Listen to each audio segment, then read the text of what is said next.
Hello, Scorpio, Sun, Moon, Rising, and Venus signs. Kamusta kayo? Sana po ay nasa mabuti kayong kalagayan. Welcome back po sa Star Tarot. Kung bago kayo rito, welcome din kayo. Thank you for your support. I truly appreciate it. God bless you all, Scorpio. Pauna mensahe po ninyo ay strength. Ayan. So, maari, no, na ang iba sa inyo rito, uh, nire-remind sa ngayon ng universe, no, na you have inner strength, you have courage, you have that personal power in you.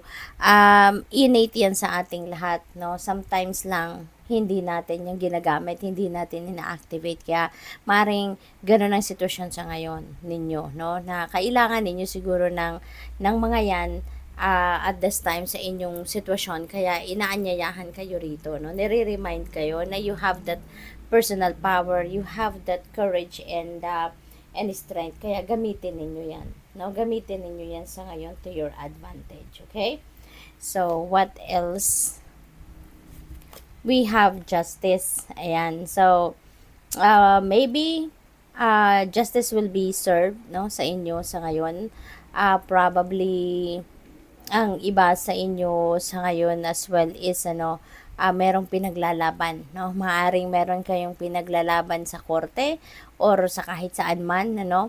At kung ano man 'yon, no, maaaring sa ngayon mapagtatagumpayan ninyo 'yan.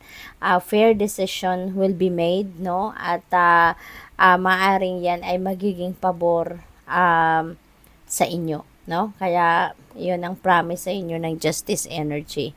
Balance also will start to come back na sa buhay ninyo, no? Magiging maayos na din ang lahat. Magsisimula na din kayong i-organize muli, no, ang buhay ninyo, ang sarili ninyo, yung ganon. Kaya this is really a beautiful time para sa inyo, kasi parang siguro hindi ninyo yan nagagawa dati dahil kayo ay napanghihinaan ng loob, no? Pero ngayon, you are going to probably activate your courage and your inner strength.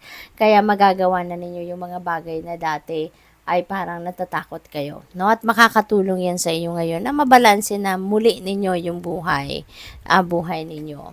We have the High Priestess. Ayan, so tatlo na, no? 5 cards lang siguro or 6 ang idodraw natin sa ngayon, pero tatlo na yung inyong major arcana. So ibig sabihin nito na there are remarkable events na mangyayari na or maaring mangyari sa buhay ninyo sa ngayon that would have a great impact, no, or would have a long term and great impact sa iba't ibang parte ng buhay ninyo.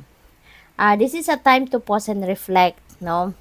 At this time, Scorpio, maaari na wala kayong time na magnilay-nilay, magmuni-muni in the past few days or weeks, at siguro nagdadasal kayo ng guidance, no? And hindi ninyo yan maririnig, no, nasagot sa inyo ng universe or gabay sa inyo ng universe if you are not going to reflect, if you are not going to take ang tawag dito, pag ninilay-nilay or pagmumuni-muni.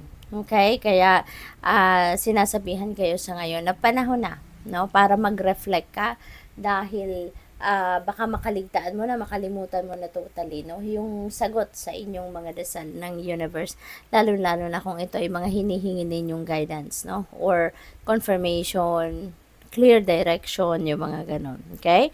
You are also being invited here na magtiwala kayo sa inyong mga gifts, sa inyong spiritual gifts,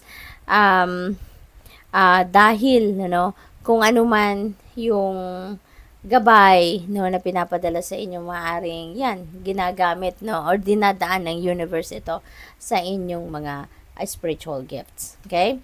What else? We have the wheel. Wow, Scorpio, nakakaapat na kayo ng major arcana. So maaari, no, na malakihang pagbabago ang pwedeng mangyari sa buhay ninyo at this time, na magkakaroon ng mahaba at mahaba at malalim na epekto, no, sa buhay ninyo. With the wheel energy, napakaganda, no, napakagandang pagbabago ito. This is going to bring forth positive changes. Maraming positibong pagbabago ang magaganap, and for sure, these are positive changes, these are positive events, kaya positibo din na magiging epekto nito sa buhay ninyo. Kaya napakaganda, 'di ba? Na ito yung pagbabagong magaganap sa buhay ninyo at magkakaroon ng magandang epekto, no, for the long term pa. This is also good fortune and good luck. Kaya sobrang ganda nito dahil ang swerte, no? Babalutin kayo ng swerte around this time, no? Kaya magiging maayos ang lahat. Magiging maganda ang takbo ng lahat. Things are going to run smoothly, at things are going to be in the right places. No, it will fall into its right places na at this time. Kaya napakaganda. No, you are heading towards abundance, prosperity, 'di ba? Swerte sa pera, swerte sa relationship, swerte sa pamilya, paghahanap ng trabaho, or anything, no, na pagkakaabalahan ninyo, you are going to definitely it's going to make progress in your life, no? Kaya napakaganda.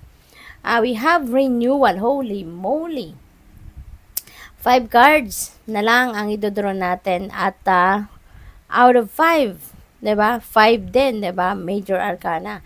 So perfect, no? Lahat major arcana yung cards ninyo sa ngayon. So this is really something. This has a very strong message, no, para sa iyo with these all cards na to. Kasi ibig sabihin nito, Scorpio, na there's going to be an event, no? This is ano man ang mga pangyayari, pwedeng isa, dalawa, or more pa, no, na pangyayari sa buhay ninyo na talagang pangmatagalan ang epekto, no? Pangmatagalan ang epekto. So feeling ko ang swerte na to, no, yung positibong mga kaganapan, no, na mangyayari sa buhay ninyo for the long term, no, ay mag-create yan ng tatak, no? Tatatak yan sa buhay ninyo, sa iba't ibang parte ng buhay ninyo, na magiging maayos, maganda ang inyong sitwasyon for a long time. So, yun din na napipick up ko dyan. Sa renewal energy dito, parang nagkakaroon kayo siguro ngayon ng mas malalim, no, na pag-iisip. Maybe this is the time that you are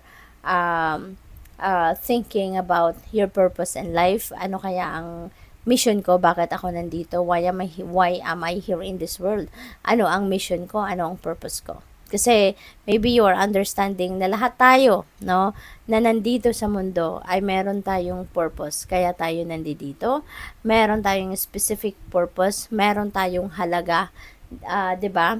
Kaya maaring 'yun ang iniisip ninyo sa ngayon. 'Di ba? Maaring 'yan ang iniisip ninyo, bakit ako nandito? Ano ang dapat kong gawin? Ano ang mission ko? 'Di ba? Kaya siguro kakaroon ng iba sa inyo dito ng spiritual awakening, no? Kaya eventually, you will see. No, you will see. May mga sitwasyon when you are on a spiritual awakening journey, may mga pangyayari sa buhay na maaring hindi ninyo agad maiintindihan, but just keep on going. No? Keep on going. Wag na ninyong questionin, wag na ninyong hanapan ng rason. Just keep on going, at saka just embrace it. No? Kung ano man na nag-unfold sa buhay ninyo, just embrace it, kasi in God's perfect timing, ipapakita ng universe sa inyo kung ano ang ibig sabihin ng mga pangyayari niyan sa buhay ninyo. Hindi ninyo kailangang madaliin, yung explanation sa inyo or pagpapaliwanag sa inyo ng divine universe. But as you go, no, as you go along sa mga nangyayari sa buhay mo, unti-unti malilinawan din ang inyong isipan, ipapakita sa iyo ng divine universe kung bakit, no, nangyayari yan sa buhay ninyo. Kaya good luck po. Thank you for watching. Love and light. Namaste.